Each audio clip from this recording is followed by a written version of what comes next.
to wannan wa'adi ne yake kusa ya zo ƙarshe. Waɗansu malamai waɗanda Allah ya ba su ilimi na firasa sun tsinkayo wani abun da yake nuna alamar rushewar daular Isra'ila wa'adinsa ya zo yanzu.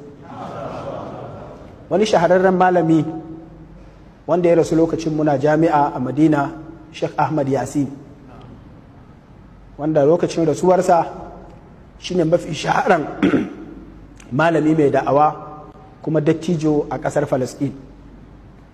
Isra'ila ta turo da jirgin yaƙi, ya fito daga sallar asuba a ranar Juma'a, bom ya sauka a kansa ya dagargaje, ya yi shahada.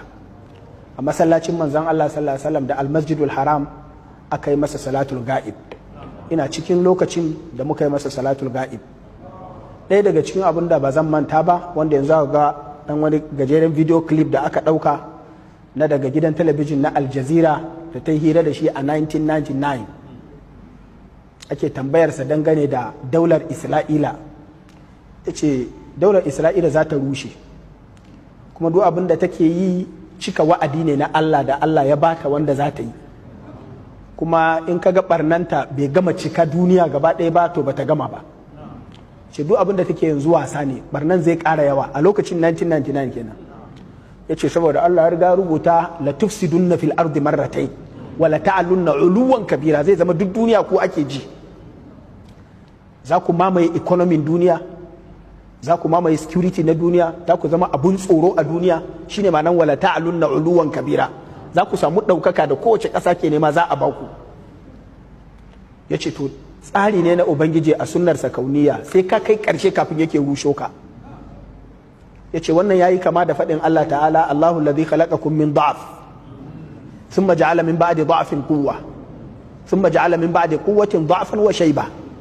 Allah ya halicce ku daga yaranta, kuna da rauni, baka iya komi wa kanka, da uwarka za ta barka mutuwa za ka yi, amma sai gashi sai Allah ya sa ka yi ƙarfin da kai kuma kafi uwar taka ƙarfi. Amma daga ka kai haka kuma sai ka fara rusowa, sun maja'ala min ba'di quwwatin da'afan wa shayba. Sai daga baya sai ka zo ka koma rauni kuma ka koma tsoho. To yace kamar irin haka ne Allah yake da dauloli, musamman dauloli na zalunci. Yace abinda muka fahimta daga alkur'ani shine shekara 40 ne kaiwa kurewa na karfi. Duk wata ƙasa da za ta zama super power to za ta yi shekara 40 ne tana cin gajiyarta, daga baya sai ta sauko sai wata kuma ta ɗauka, saboda Allah bai yi alkawarin akwai ta empire ko civilization da shi kaɗansa zai ci moriyar duniya ba, rarrabawa ake yi, wannan ya taɓa wannan ya ɗana. Sai yake cewa na fahimci wannan ne daga faɗin Allah ta'ala, hatta idza balaga ashuddahu wa balaga 40 sana, mutum ya kai ƙarshen ƙarfinsa kuma ya kai shekara 40. Sai ce to kaiwa ƙurewan ƙarfi shekara 40 ne.